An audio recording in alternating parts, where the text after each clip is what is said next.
Deep in Wales's long memory is a history of violence and bloody curses, where the deeds of noblemen and warrior princes come back to haunt the living world.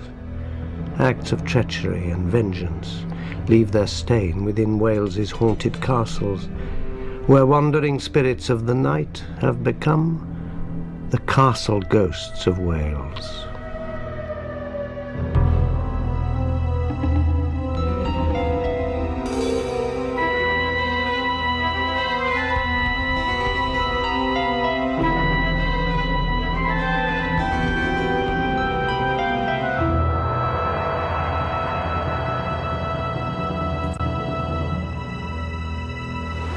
To the innocent eye, Wales is a glorious country, a peaceful, lovely land. Prydferth mae Gymru, as the Welsh say in their ancient language. Beautiful is Wales.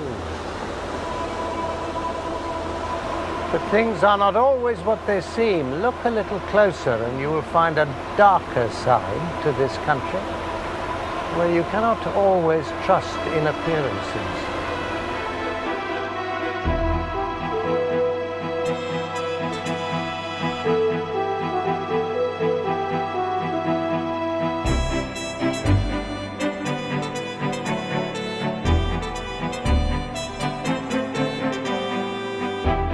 Wales is a land of ever-changing scenery.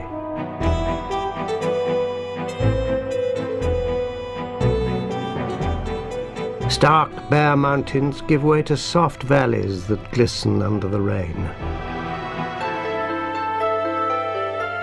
Water is everywhere in this rainy country.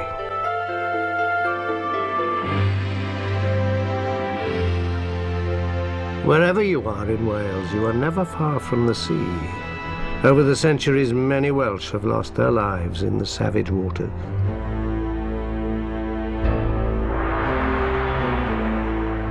Each breaking wave is said to be the spirit of some poor drowned soul come back to haunt the living.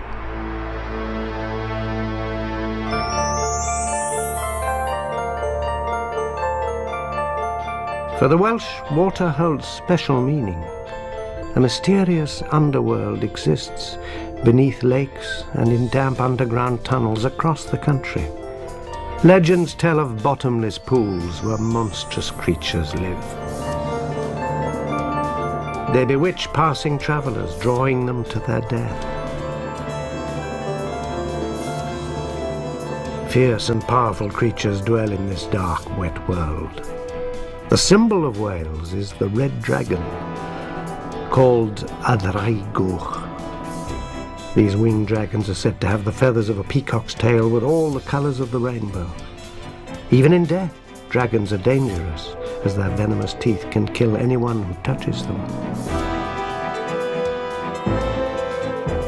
Wales has a turbulent history. Castles and great houses testify to lives of murder, betrayal, lust, and vengeance.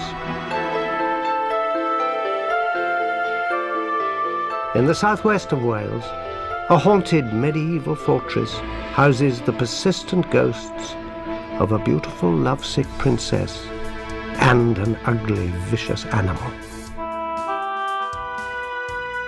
Carew Castle stands on a grassy mound above the tidal waters of the Carew River.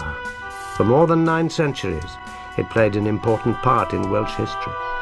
Originally a military stronghold, it was modified over the years into an Elizabethan mansion.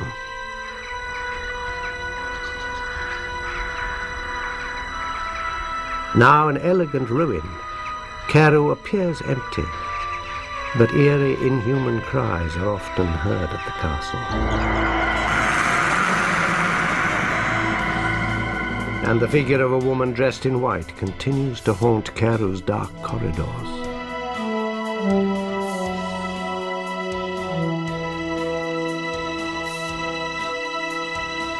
The apparition of the Lady in White was seen in the summer of 1996. A local scientist, Angela Ferguson, was researching the activities of a bat colony at the castle.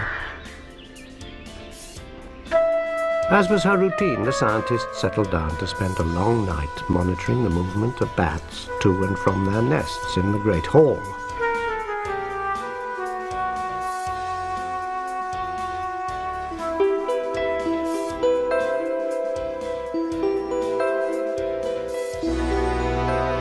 She had been working for several hours when she glimpsed a shape above her head.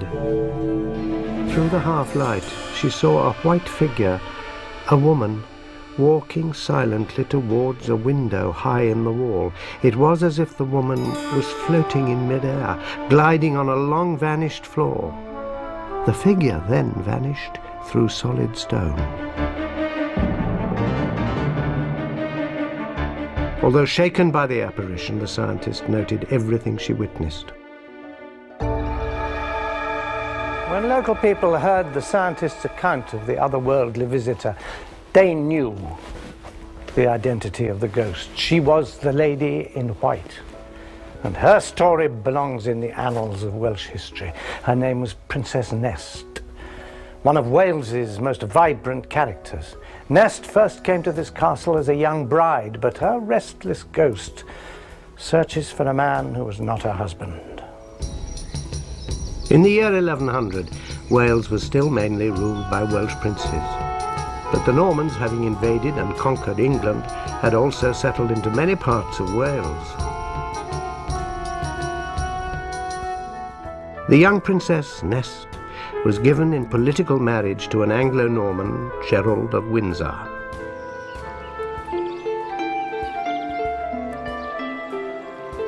Nest was a great prize, the daughter of a powerful Welsh prince. She was beautiful, charming, and intelligent. Indeed, she is thought to have been the mistress of the English King Henry I, and to have borne him a son.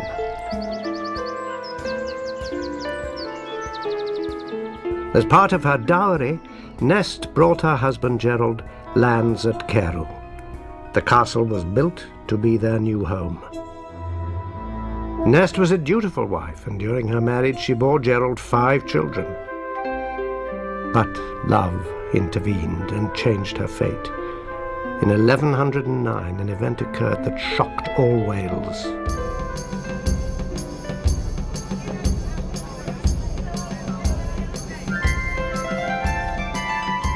Nest had a cousin, Owain, the son of a prince. Having not met since childhood, the two were brought together at a banquet.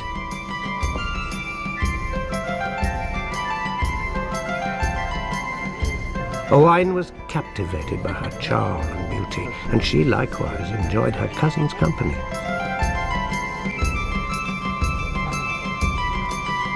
By the end of the night, the handsome, impulsive Owain determined to take her for his own.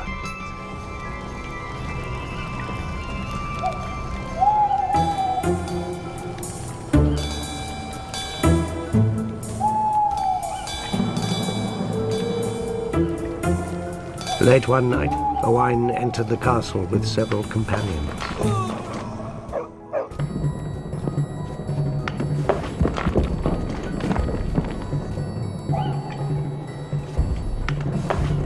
To cause a diversion, they set fire to another part of the castle and crept up to the room where Gerald and Nest lay sleeping. Gerald and Nest heard the commotion and feared it was an attempt to kill Gerald. Nest helped her husband to escape.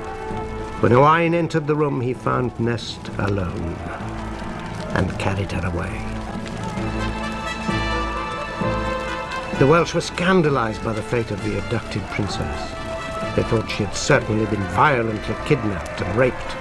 The country was thrown into turmoil. But history records the princess was a willing prisoner. During her 2 years with the young Owain, she bore him 2 children. Their initial attraction had turned to love. Gerald's honor had to be avenged. The wrath of barons, princes, and the king himself fell on the heads of Owain's clan, and in the bloody conflicts that followed, Owain's father was killed, and the hot-headed Owain himself fled to Ireland. Nest was returned to her husband and family. Gerald's wife once more, Nest resumed her life at Carew.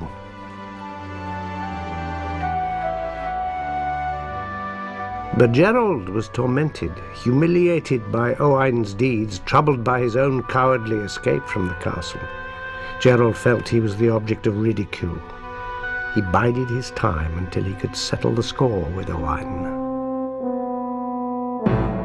This period of history saw many battles, and an uprising in South Wales in 1116 brought Gerald and Owain together as unlikely comrades in arms. It seemed as if the two men would put their past behind them, but Gerald's resentment soon caused blood to spill. Observing that Owain had gone out riding alone, Gerald seized the moment. He quietly summoned a group of his men and slipped out of the camp.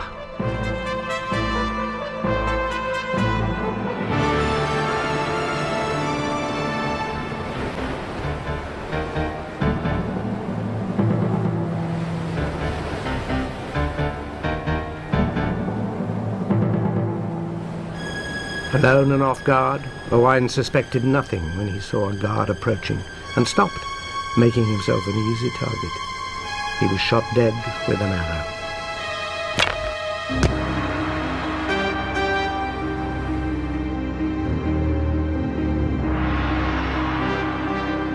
Gerald at long last had his revenge.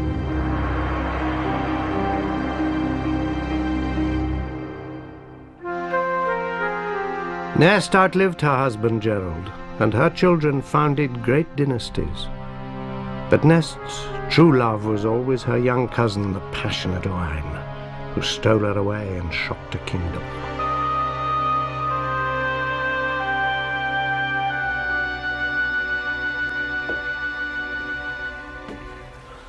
There is a theory that over time the intensity of an image slowly fades.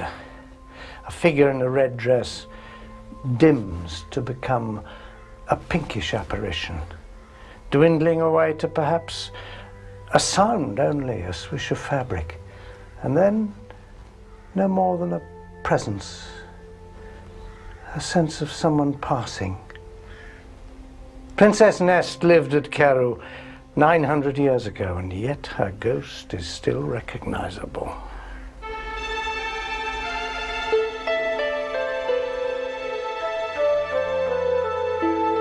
Local people believe she still looks out of a window at the castle, longing for her murdered lover. Is her love for Owain so strong that it has not faded after so many centuries?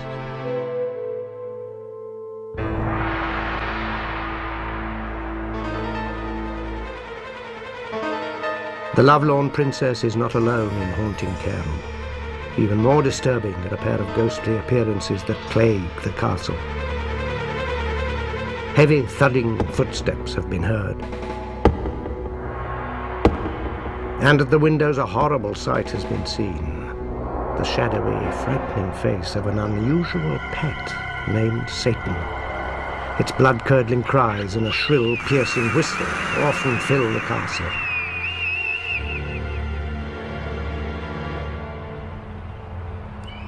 A 13-year-old girl visiting Carew one Sunday a few years ago will never forget the strange sight that awaited her.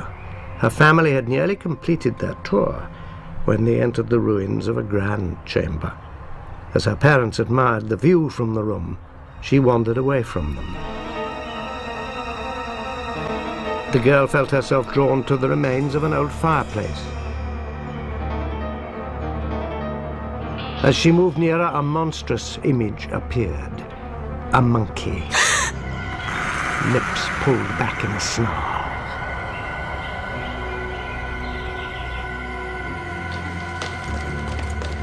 Her parents could see nothing, but disturbed by their daughter's distress, they sensed something evil had been in the room. The apparition that the girl saw in this spot was the phantom of a monkey, known as the Carew ape. This room, with its fine views over the water, seems a delightful place. But the people who work at Carew have always been aware of its ghostly occupants. Simon Hancock was an assistant here at the castle at the time the girl saw the monkey that so terrified her. And shortly afterwards, he himself experienced a haunting. Simon, what happened? I came into the castle one evening to lock up, like I'd done so many hundreds of times before. And I stood at the bottom of these stairs, about to shout, "We're locking up." And I heard a very large noise which rather startled me, and I realised that it was footsteps. There was an incredible feeling for 3 or 4 seconds as though somebody was standing in front of me. Simon didn't know what the footsteps were, but they may have been connected to the ghost of the monkey and a most ghoulish scene. In the early 1600s, the castle was leased to a one-time pirate of the high seas named Sir Rowland Rees. Sir Rowland was known for a hot temper, zealous religious views, and foul language. He exploded in rage when his favourite son, Ewan, fell in love with the daughter of Sir Rowland's tenant, a lowly Flemish merchant named Ludwig Horwitz. Ewan told his father that he would never give up his love. In a fury, Sir Rowland told his son he never wanted to see his face again. Ewan took his father at his word and left Cairn. Sir Rowland sunk into a black despair, raging with grief and anger. One moment he called out for his beloved boy, the next he cursed him to hell.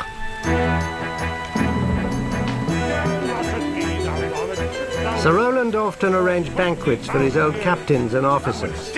The nights were filled with heavy drinking, and always there was a disturbing presence at the table. A monkey. Sir Rowland brought the strange foreign creature back from one of his sea voyages.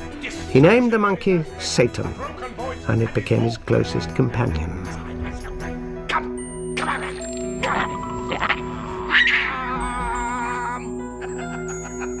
At the banquet, Sir Rowland cruelly mocked his guests, and the demonic monkey would mimic its master, screeching with cruel laughter.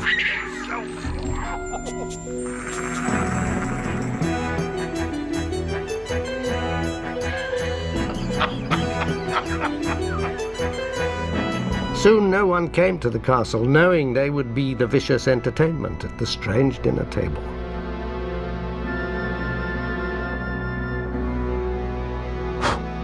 On a bitterly cold night in March, Ludwig Horwitz, the tenant whose daughter had inadvertently caused the rift between Sir Rowland and his son, came to the castle to pay his rent.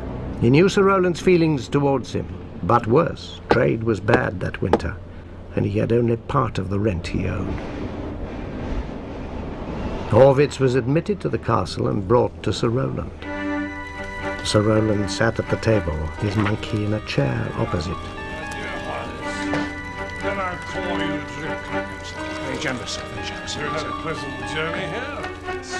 Horwitz explained that he had only half the rent. Sir Rowland seethed with anger. All the while the monkey stared at the guest. Horwitz put down his wine, saying he would not drink where he was not welcome. Sir Rowland cursed the visitor and his daughter for bewitching his son. Horwitz would not hear his daughter abused and raised his hand to the old man. For the insane Sir Rowland, this was the final straw. He ordered his monkey to tear out Horwitz's eyes. Sir Rowland blew on a silver whistle. With a shriek, the beast sprang at Horwitz, who fought the creature and finally threw it to the floor.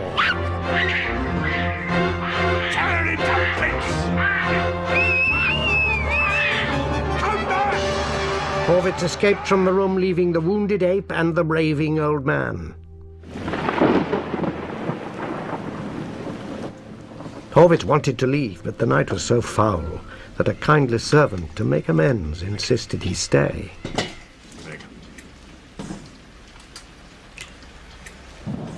After a warm meal, their conversation was interrupted by the shrill sound of Sir Rowland's whistle. Then came a dreadful cry of pain and struggle, and through it all a peal of wild, demonic laughter that died away to a long, terrifying scream.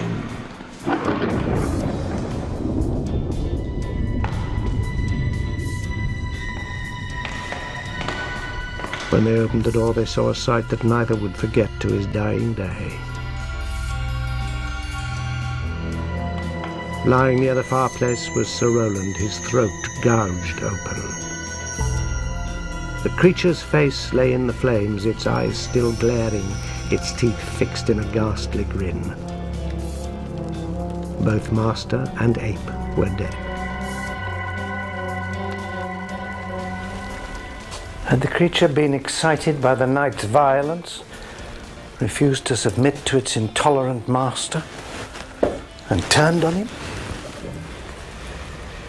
Or had the frantic Sir Roland committed suicide by baiting the savage animal until it attacked him?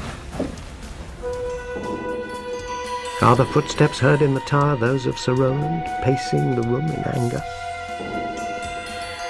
Like the footsteps, the reason why the ape appeared to the young girl in broad daylight cannot be explained. What is known is that the monkey named Satan returns to its master's castle. Its demonic laughter and Sir Roland's piercing whistle haunt Caerul's vast draughty rooms in an echo of those long ago violent days.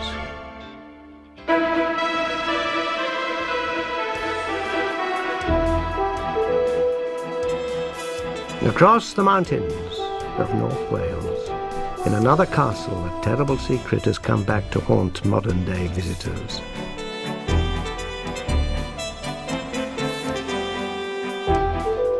In the Vale of Conway, beneath the Rock of the Falcon, sits Gwydir Castle.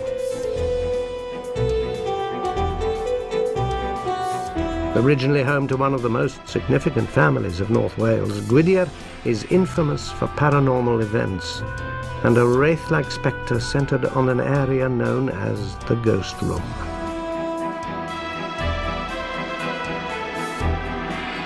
And the Swallow Falls near the castle are haunted by the face of a man crying out in agony. The name Gwydir is derived from the Welsh Gwydir, meaning field of blood, a reference to the horrific wars that took place here in the 7th century. Those battles are a distant memory, but so many mysteries are attached to the castle that the name is still appropriate today. But remind me who it was who designed it. For years, Peter and Judy Welford had watched the estate slip into disrepair. So when they were about to be married in 1994, they bought the castle and set their hearts on making Gwydir their home and bringing it back to its former beauty. Peter, when you and Judy bought Gwydir, did you know the place was haunted? Well, it had certainly always been regarded as one of the most haunted castles in Wales, and this is something we'd heard about. And there was this curious room that was mentioned in the 19th century, the Ghost Room, and a sort of passage outside it, and there were supposed to have been lots of apparitions and a peculiar smell associated with this thing. Peter and Judy were intrigued by their new home's ghostly history. They asked a friend, an expert on the paranormal, to investigate Gwydir. Their friend, Gary, came to Gwydir with his equipment and explored the castle. He became very interested in the ghost room and the passage outside it. He set up his equipment there.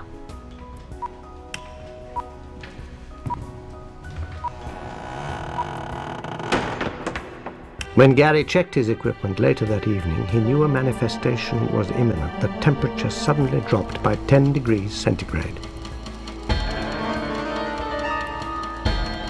And the electrical capacitor short-circuited. Past experience told him an overwhelming paranormal force was present.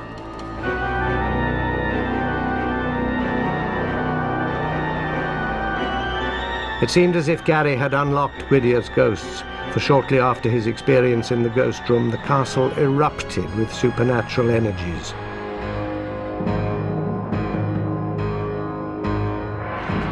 One afternoon, Peter and Judy's neighbors were walking through the castle. In the west wing, in the passage just outside the ghost room, they both saw something that stopped them dead in their tracks. Floating near the floor, directly in their path, was a pinkish-purple, ethereal, glowing mound. It seemed to move slightly in front of them. At the same time, the couple was overwhelmed by a foul odor coming from the nearby recess, a vile smell of decay, of rotting flesh. The substance Peter and Judy's neighbors witnessed is known to investigators of the paranormal as ectoplasm. It can be liquid or solid and is usually faintly luminous. It is cold to the touch, sometimes even emerging from living people from their mouth or their eyes, or sometimes, as in this case, appearing as if from nowhere. A possible answer to these mysteries came when Peter and Judy opened the castle to visitors. The young couple on holiday were among a group of tourists. They wandered from room to room. Then the husband went on ahead of his wife. The visitor was a big, no-nonsense sort of man, not the kind of person one would imagine being susceptible to seeing a ghost. But he told a remarkable story. He was adamant that he had seen a man in old-fashioned clothes appear before him in the upper hall. The man had walked back and forth very confidently in front of the visitor. His presence had clearly been extremely disturbing. Fortunately, the visitor was able accurately to describe what he'd seen. The apparition wore a long cloak with an elaborate ruff at his neck, and he had a distinctive type of beard.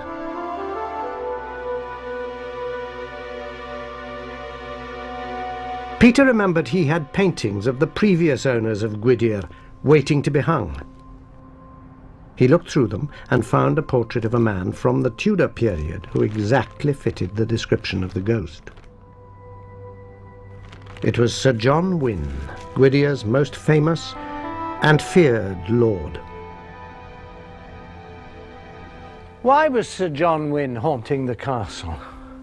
Had the paranormal activities, the ectoplasm, the dreadful smell near the ghost room, arisen from the threat of investigation? Peter and Judy delved deeper into the history of Gwydir, and they uncovered a dreadful secret. In 1580, on the death of his father, the 26-year-old John Wynne had taken over as head of the family and returned to manage the Gwydir estate. An ambitious young man, Sir John was appointed a Member of Parliament and a Justice of the Peace. For his services, he was knighted by King James I. Sir John presented the local town with houses for the poor and gave money to build a school. At Gwydir, he proudly carved his blazon on the wall.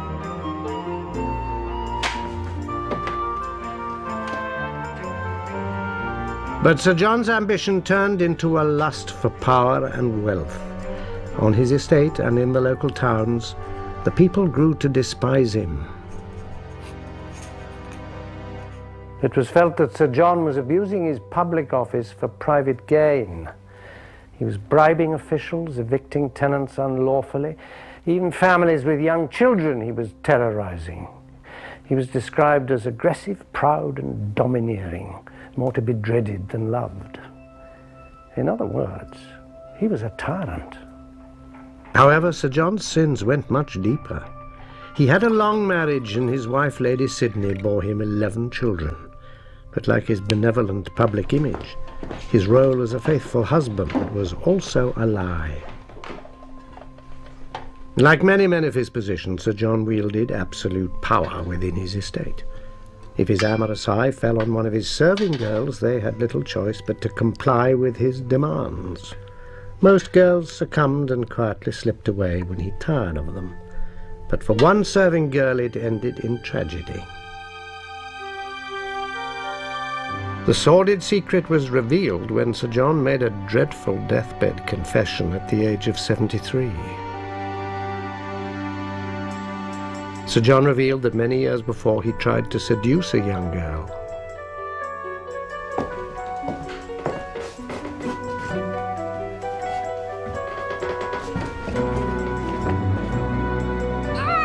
The seduction quickly became violent. During the struggle, the poor serving girl's head struck the wall. In the end, the girl was dead.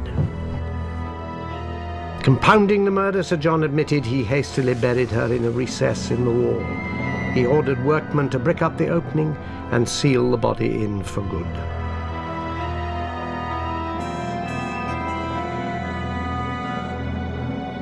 Sir John died in 1626 and was grandly entombed in the local church.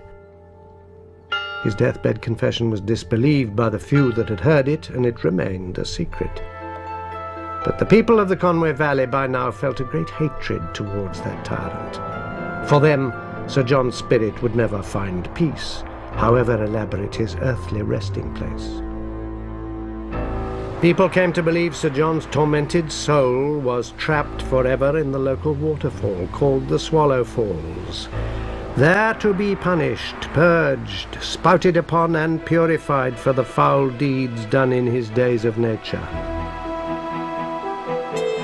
Many saw Sir John's anguished face through the cascading torrent, and threw rocks at his hated image as the crashing water mingled with his cries of pain. The castle owners, Peter and Judy, tried to uncover hard evidence about Sir John's murder confession. Then, during recent restoration work, they made a fascinating discovery. An inscription was found carved into a chimney. It shows the letters I-W and a heart, and then the letter I. I-W stands for Johannes Wynne, that is, Sir John Wynne. But there is no clue to what the single letter I stands for. Peter discovered the chimney was altered by Sir John at some point in the 1590s, when it is recorded that he undertook major building works. What's most disturbing is the place where Sir John was supposed to have entombed the girl's body is directly underneath that inscription, carved nearly 400 years ago. Does Sir John's presence still remain at Gwydir Castle? Does the tyrant's legacy of evil connect his ghostly appearances, the terrifying emergence of ectoplasm, and the foul smell coming from the recess near the ghost room?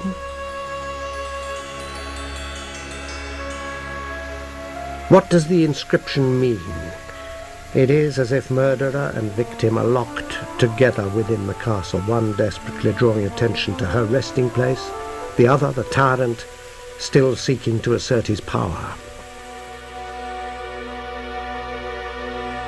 Peter and Judy felt that although they couldn't control Gwydir's ghosts, they at least knew what they were dealing with.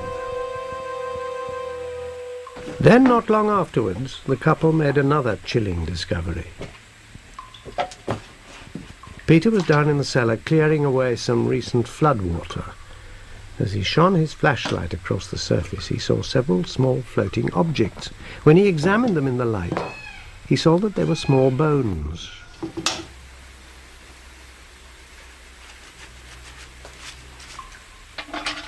After clearing the cellar, he saw masses of bones sticking out of the clay. He collected about 200 in all, and then called the police. The bones were taken to a forensic laboratory, and it would be many weeks before Peter and Judy could find out their identity. Could the bones belong to the unfortunate serving girl, or to another of Sir John's victims?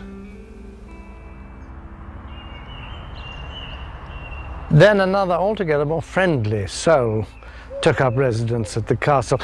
Judy, how many dogs have you got? Well, we've got 2 dogs, 2 fawn-coloured lurchers. The story really began when a neighbour came over for dinner and saw 3 dogs playing together outside in the garden, and it was quite uncanny. And then the whole thing began to make sense when I actually saw the 3rd dog, so-called the ghost dog, several times in the house. It was a solid dog.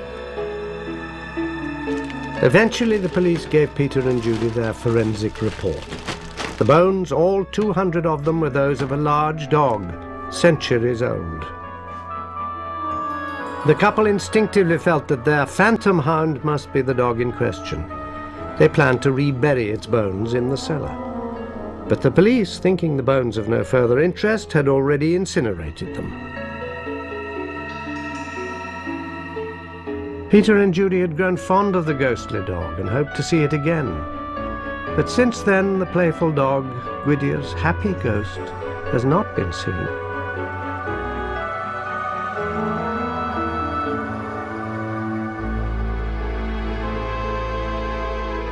Gwydyr Castle is busy with ghosts.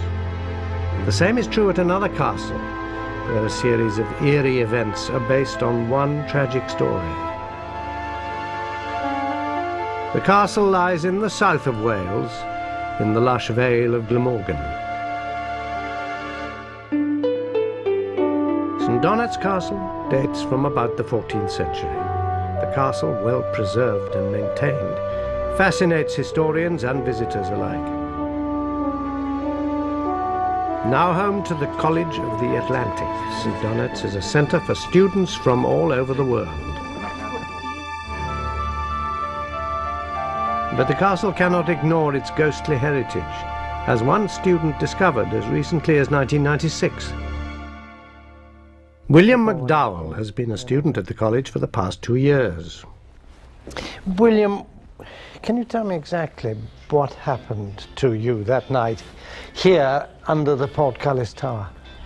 Right, it was in November 1996. I'd been studying late in the castle.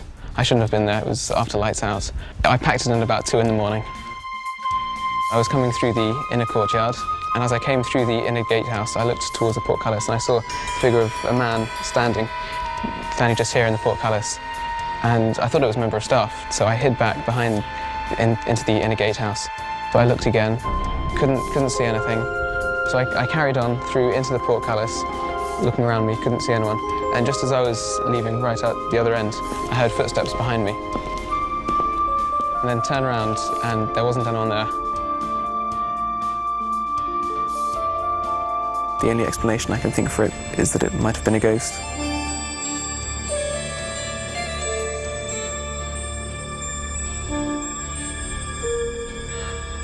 The ghost that William saw was only one of the mysterious hauntings that have occurred here at St Donat's. To discover their identity, we must look back over 100 years to the experience of one of the owners of the castle. In the 1860s, St Donat's was bought by Dr. Nicol Khan. The family set about restoring parts of the castle, but they could not settle happily. From the moment they moved in, disturbances began to happen.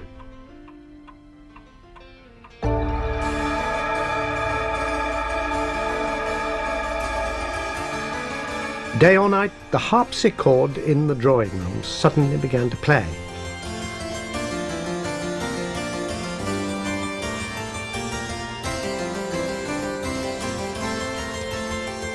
The keys moved on their own even when the keyboard lid was shut.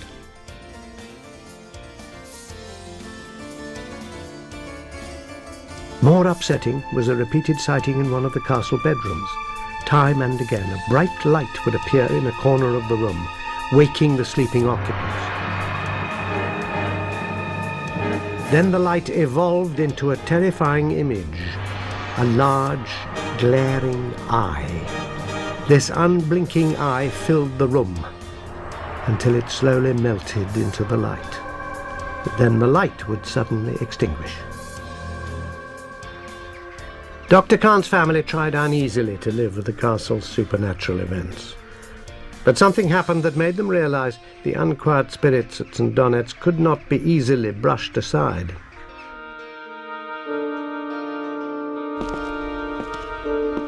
One evening, as Dr. Khan was on his way to bed, he saw a shape move in the corner of the room.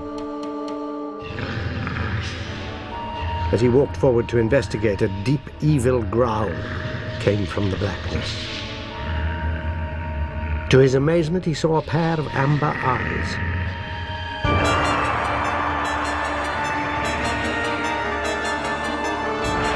In fright, the doctor tried to retreat, but he was almost knocked over by a sudden blast of wind.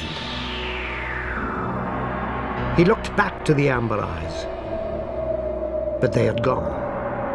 Then he heard a rapping sound on the window. Looking out into the blustery night, he saw the outline of a woman. A shadowy hag stood in a long black cloak, beating against the window pane.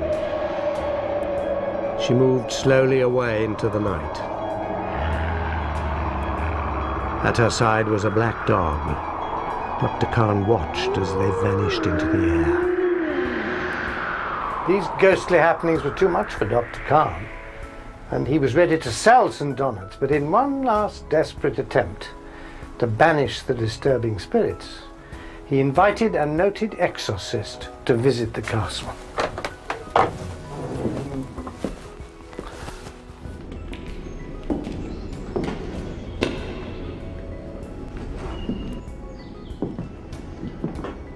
When the exorcist arrived, he quietly surveyed the castle and chose the bedroom haunted by the glaring eye.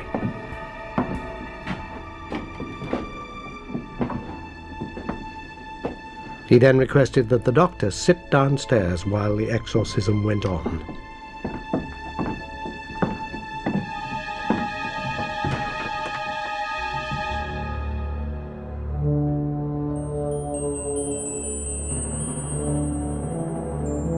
The exorcist used no tools, holy water, or herbs. He simply sat and prayed, calling the powers of darkness to come forth.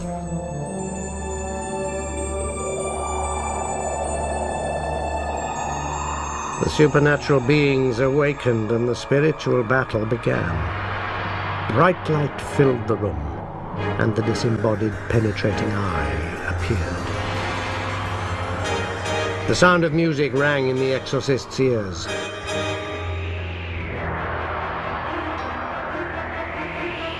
Downstairs, Dr. Khan felt the temperature drop.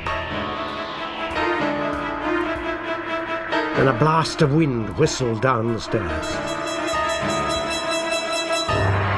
As it passed, he saw for an instant the old hag.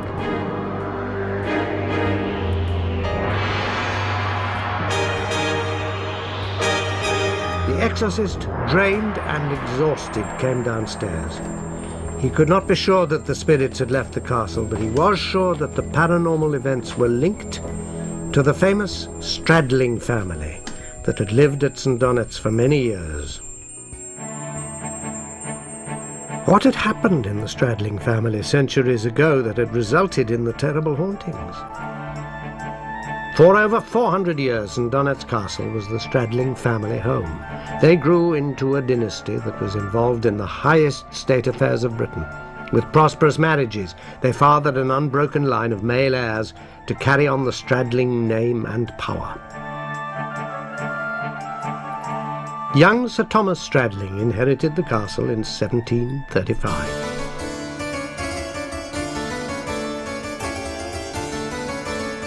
Recently graduated from Oxford, he was known for a certain wildness. He loved parties and fun. During his ownership of the castle, the sound of laughter and music filled the air deep into the night. In 1738, Sir Thomas left St. Donat's to go on a grand tour of Europe with a college friend, Sir John Tyrwhitt.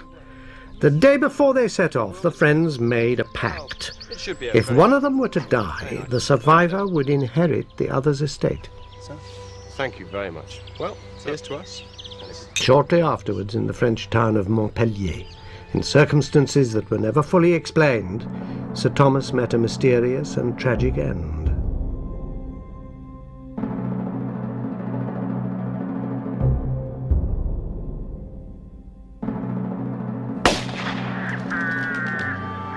Word from France hinted that the assailant was none other than Sir Thomas's best friend and travelling companion, Sir John Tyrwhitt.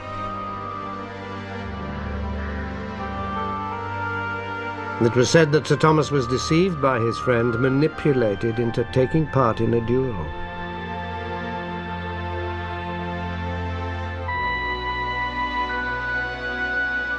Sir Thomas, the last of the Stradling family line, was shot through the eye and killed.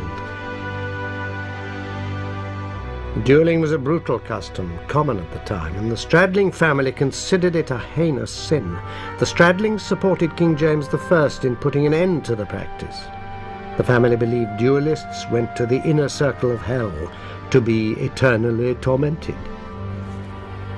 The Stradlings' fierce condemnation of dueling was a dark premonition of a tragedy that would befall the family heir, Sir Thomas, a tragedy that would collapse the House of Stradling and bring the proud family to an end.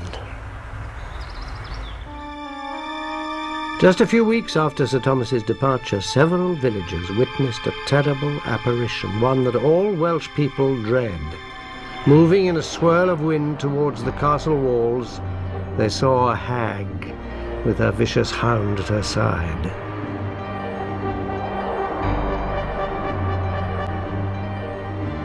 The hag, dressed in a long black coat, is an ancient Welsh legend. She is called Gwrach Rhibyn, the ghost of death. When she and her hound appear, the Welsh know someone has died.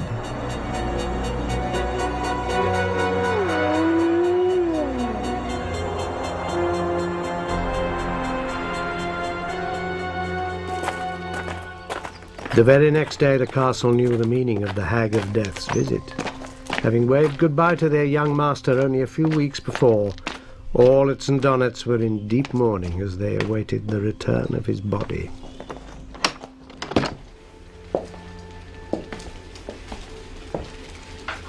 His corpse was laid out in the drawing room. Candles around Sir Thomas's coffin were lit, and the servants withdrew. Sir Thomas's corpse lay peacefully, but not for long. A gust of wind blew open a window, and one of the funeral drapes caught fire. Soon the whole coffin was ablaze, and as the flames licked upwards, the portraits of all the Stradling ancestors glowed bright red before burning to a cinder. Sir Thomas's young body was never given a proper funeral. The true circumstances of the fatal duel were still in question, but suspicion fell squarely on young Thomas's friend, Sir John Tyrwhitt, who stood to benefit from the death. A dispute over the ownership of the castle ensued, but in the end Sir John took possession of St. Donat's. Ironically, shortly afterwards he himself died, and the castle was sold. Never again would a Stradling inhabit St. Donat's. The young Sir Thomas had brought tragedy to the family, and after the fire, his body was never laid honourably to rest. For the next century, there was no resident lord. The castle was neglected and gradually became partly ruined. It was at this time that St. Donat's began to be haunted. Ghostly music filled the empty rooms, the echo of Sir Thomas's happy times at the castle. An apparition connected to his death, the glaring luminous eye, appeared in the room that was his bedroom, a constant reminder of his horrific wound. And the legendary Welsh hag, who was seen at the time of his death, appeared again at St. Donat's. The effect of Sir Thomas's death must have been so powerful that these spirits clung to the castle. But despite its ghostly reputation, the beauty of St. Donat's always attracted attention. In 1925, American newspaper magnate William Randolph Hearst bought the castle. St. Donat's benefited from Hearst's huge wealth. Repairs and alterations were carried out, and the rooms were filled with fine antiques. No more word of ghosts was heard. Until 1996, when the ghost of a man was seen within the castle walls. Was it Sir Thomas Stradling returning once more to his ancestral home? The Welsh have long memories, and many still believe the castle to be haunted. And hereabouts remembrances of a night more than 200 years ago, handed down from generation to generation. The night the hag passed over St. Donat's with her sleek black hound of death.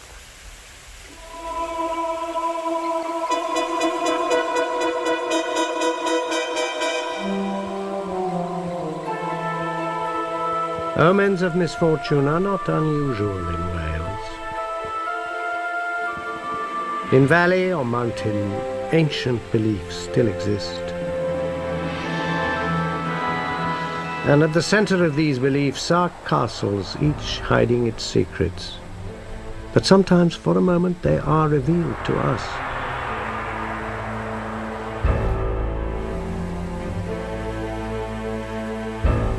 A beautiful princess still searches for love in the living world.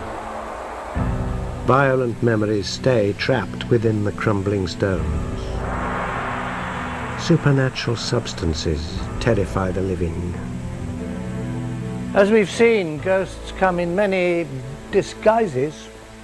Sometimes even the ghost of a living person can be seen, whether it's across the other side of the world